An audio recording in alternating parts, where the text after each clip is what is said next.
গ্রাম হলো প্রকৃতির কোলে লুকিয়ে থাকা শান্তির আস্তানা। এখানে ভোরবেলায় ঘুম ভাঙে পাখির কিচিরমিচির, আর সন্ধ্যায় আকাশ ভরে যায় ঝাঁকে ঝাঁকে পাখির ডানার শব্দে। গ্রামের বাতাসে মিশে থাকে শীতলতা, মাঠে থাকে সবুজ ফসলের ঢেউ, আর চারপাশে থাকে নদী, খাল, পুকুরের টলটলে জল। গ্রামের মানুষ সরল, সোজা ও পরিশ্রমী। তারা সকাল থেকে সন্ধ্যা পর্যন্ত কৃষিকাজে ব্যস্ত থাকে, প্রকৃতির সঙ্গে লড়াই করে দিন কাটায়। উৎসব এলে গ্রাম জেগে ওঠে আনন্দে। মেলা, পালাগান, নৌকা বাইচ আর একে অপরকে নিয়ে মিলেমিশে থাকার চেষ্টা। গ্রামে গেলে বোঝা যায় প্রকৃত সৌন্দর্য কাকে বলে। শীতল ছায়া, সবুজ ধান ক্ষেত, নদীর ঢেউ আর শান্ত আকাশ যেন মানুষের হৃদয় ছুঁয়ে যায়। শহরের কোলাহলের ভিড়ে যে প্রশান্তি মেলে না, তা গ্রামে এসে পাওয়া যায় সহজেই।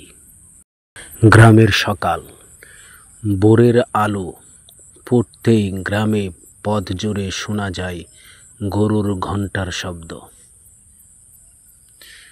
মুরগির ডাক আর শিশুর হাসি। পুকুর ঘাটে কচি রোদ পরে ঝিকিমিকি করে, আর নারীরা কলস কাঁধে জল আনতে যায়। গ্রামের সকাল মানেই এক অন্যরকম স্নিগ্ধতা। গ্রামের বিকেলের সময় মাঠ থেকে চাষিরা বাড়ি ফিরে, হাতে থাকে লাঙল আর মুখে তৃপ্তির হাসি। ছোট ছেলেমেয়েরা খেলার মাঠে দৌড়ায়, কেউ ঘুরে ওড়ায়, কেউ লুকোচুরি খেলে। আকাশে সূর্য ডুবে গেলে চারপাশে তৈরি হয় রঙের মেলা। গ্রামের রাত নামলে গ্রামে অদ্ভুত শান্তি নেমে আসে। দূরে কোথাও বাসভবনে শিয়ালের ডাক শোনা যায়।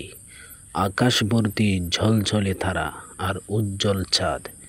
খোলা বারান্দায় বসে গ্রামবাসী গল্প করে, কেউ বা বাঁশির সুরে মুগ্ধ হয়ে যায়। গ্রাম ও মানুষ। গ্রামের মানুষেরা সরল, আন্তরিক ও অতিথি আপ্যায়ন। সুখ দুঃখে সবাই একে অপরের পাশে থাকে। ফসল কাটা মৌসুমে গ্রামে প্রতিটি বাড়ি ভরে ওঠে নতুন ধানের ঘ্রাণে, আর উৎসবে সবাই মিলে আনন্দ ভাগ করে নেয়। গ্রাম মানে শান্তি।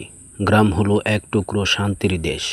কোলাহলহীন, যানজটহীন জীবনের মানুষ এখানে প্রকৃতির সঙ্গে মিশে থাকে। পাখির গান, ধান ক্ষেতের সবুজ ঢেউ আর খালের জলে ভাসমান শাপলা যেন এক অনন্ত সৌন্দর্যের চিত্র আঁকে। কৃষকের গ্রাম মানেই কৃষক।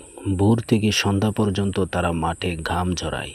তাদের হাতের ছোঁয়া জমি সোনার ফসল দেয়। ধান কাটা শেষে ওঠে